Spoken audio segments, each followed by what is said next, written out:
Les récents épisodes de canicule, de sécheresse, de pénurie d'eau et les difficultés d'approvisionnement énergétique causées par la guerre en Ukraine ont accéléré la prise de conscience sur l'urgence de la lutte contre le réchauffement climatique.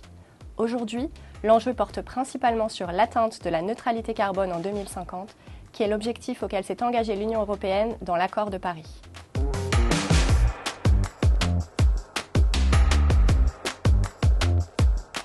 Des scientifiques, comme le GIEC, ont développé des scénarios climatiques pour limiter la hausse des températures à 1,5 ou 2 degrés à partir du lien entre la concentration de CO2 dans l'atmosphère et le réchauffement climatique, mais aussi de différentes hypothèses comme la population mondiale, la croissance, le mix énergétique, etc. Ces scénarios scientifiques sont aujourd'hui le point de départ de toute méthodologie d'alignement.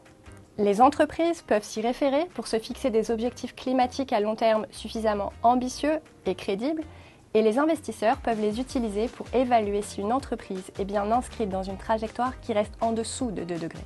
Partant de ces scénarios, l'initiative Science Based Targets a développé une méthodologie pour encadrer, évaluer et certifier les engagements climatiques des entreprises.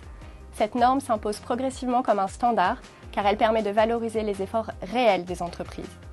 Une étude récente a montré que les entreprises ayant des objectifs validés SBT étaient finalement en avance sur leurs engagements, ce qui est très prometteur.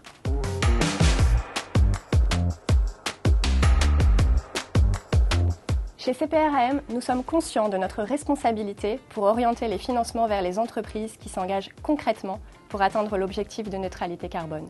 Nous continuons à faire évoluer nos pratiques avec un niveau d'exigence en constante évolution, tiré notamment par les différentes réglementations.